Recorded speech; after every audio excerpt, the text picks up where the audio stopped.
Okay, more balancing redox. We've done a bunch of these already, so I'm not going to go through huge amounts of detail anymore. We identify that phosphorus and vanadium have been changing oxidation state. Down here, we've determined the oxidation states. So we have phosphorus being oxidized from +1 to +3. Vanadium's going from +5 down to +2. It's being reduced. Looking at the elements changing in oxidation state, one phosphorus, one vanadium, one vanadium. We're done. We can go on to worrying about electrons. All right, remember the rule. 1 electron per unit change in oxidation number. Phosphorus being oxidized from +1 to +3. That's a change of 2 units, and therefore we see there's 2 electrons involved. Vanadium's being reduced by 3 units, +5 down to +2. That means it's gaining 3 electrons. We want to match the electrons lost to electrons gained. So the coefficients associated with phosphorus need to be multiplied by 3. Those associated with vanadium by 2.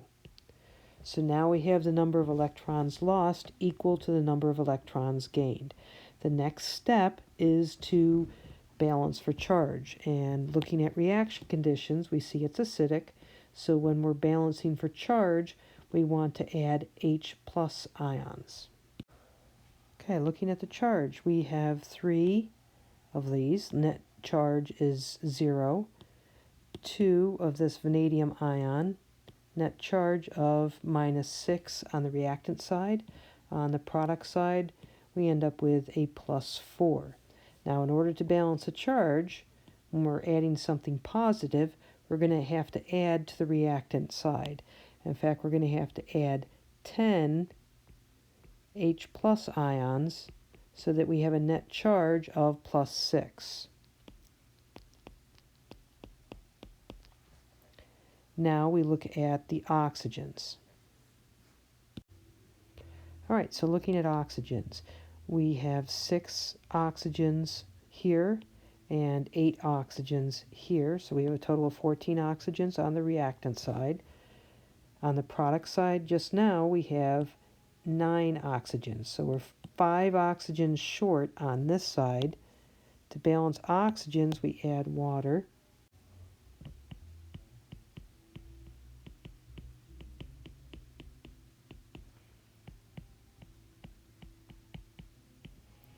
Now, if we've done everything correctly to this point, the hydrogen should also balance. So we have 10 plus 9, 19 hydrogens.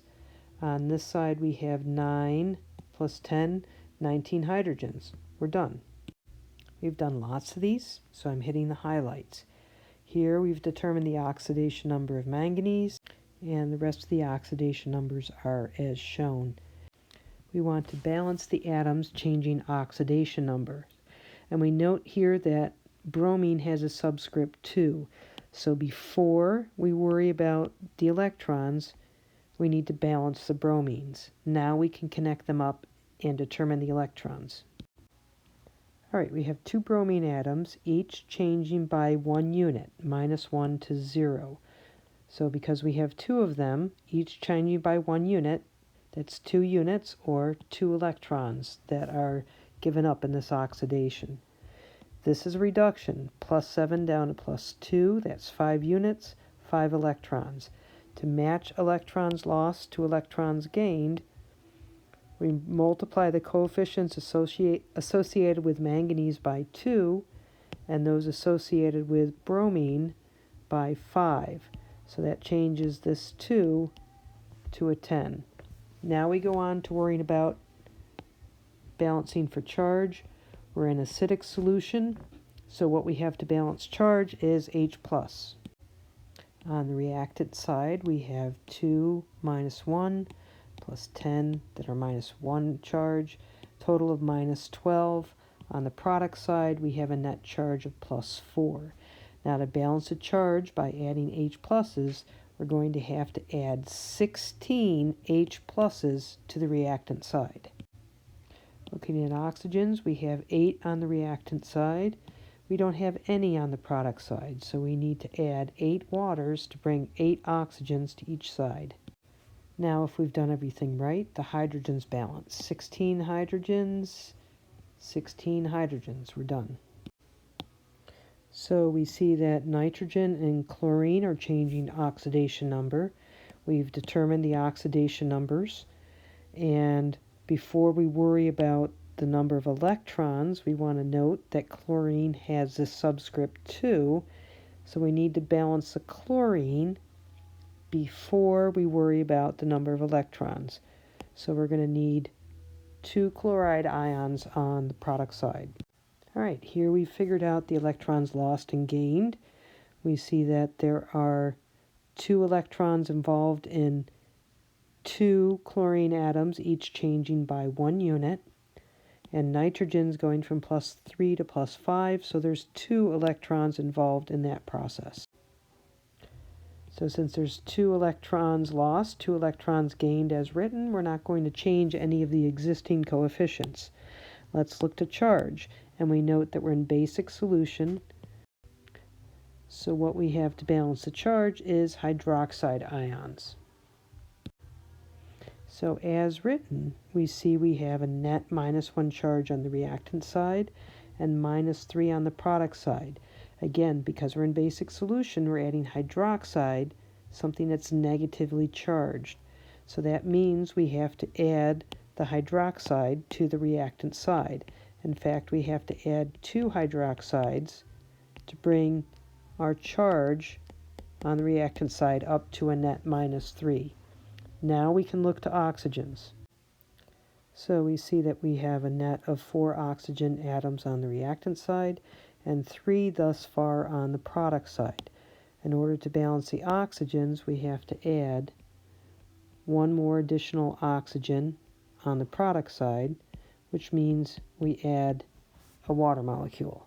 Now, if we've done everything right, hydrogens are also balanced. 2 hydrogens, 2 hydrogens, balanced, done. We've determined the oxidation numbers, matched up the elements, checked we have 1, 1, 1, 1. Elements that are changing oxidation number are balanced, so we go on and worry about our electrons. Manganese is going from +7 down to +4. That's a reduction of 3 units, so it's gaining 3 electrons. Bromine is going from -1 all the way up to 5, so it's -1 to 0 is 1, and 0 up to 5 is 5, so a total of 6 electrons that are lost. To balance electrons lost to electrons gained, we multiply the coefficients associated with manganese by 2, and we can leave the coefficients associated with bromine at 1. Now we worry about the charge, knowing that looking forward, we're going to balance the charge with hydroxide ions since we are in basic solution. We see we have a net charge of -3 on the reactant side, -1 on the product side. So we're going to need 2 hydroxides on the product side. Now we look at the oxygens. We have 8 oxygens on the reactant side and 4 plus 3, 7 oxygens on the product side. So in order to balance the oxygens, we have to add an additional oxygen onto the reactant side, which means adding a water molecule. Now if we've done everything right, our hydrogens also balance. So we have 2 hydrogens, we're balanced. So we've determined all our oxidation numbers. We note that nitrogen has a coefficient of 2 and it's changing oxidation state, so we need to balance the nitrogen. So we put 2 nitrogen monoxides on the product side. We have 2 nitrogen atoms. Each of them is going from -2 up to +2. So that's 4 units times 2 atoms, 8 electrons are being released. Here, chlorine is accepting 6 electrons, going from +5 all the way down to -1. So plus 5 to 0 is 5, plus another one for 0 to -1. So 6 total electrons are being gained, 8 lost as written. We want to balance electrons lost to gained, so the lowest common multiple of 8 and 6 is 24. So we multiply the coefficients associated with nitrogen by 3 and those associated with chlorine by 4. So now we have our electrons balanced. Next we worry about the charge. Looking at the charge, we see we have a net charge of -4 on the reactant side and -4 on the product side. We're already balanced, so we don't have to worry about adding hydroxides for the charge. Looking at the oxygens, we see we have 12 oxygens on the reactant side and just 6 oxygens on the product side. So we're going to have to add 6 water molecules to the product side. Now, if we've done everything right, we should have balanced for hydrogens. We have 12 hydrogens on the reactant side, 12 on the product side. We're done. All right, this one's a little tricky. We've assigned oxidation numbers, but we have to note that sulfur here has a subscript and arsenic has a subscript.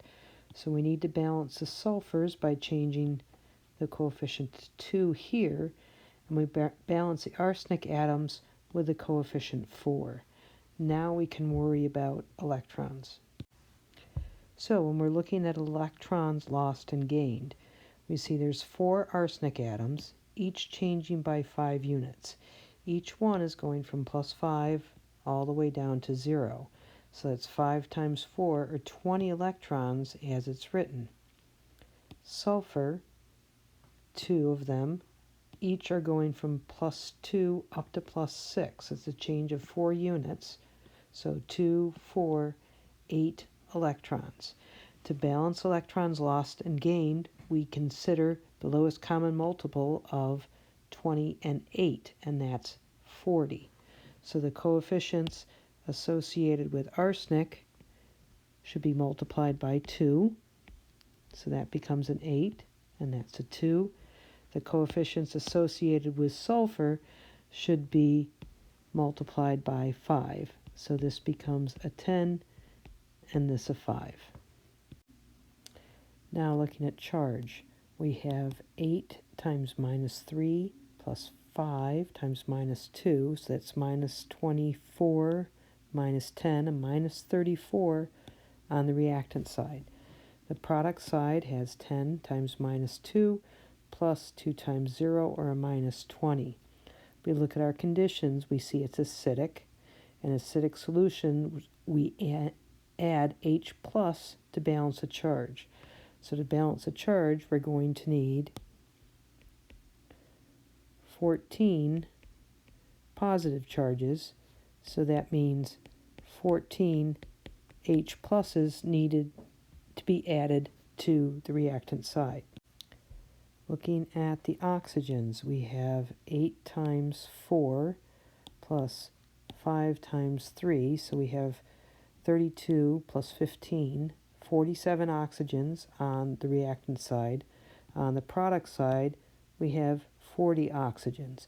So to balance the oxygens, we need an additional 7 oxygens on the product side. So that means we need 7 waters.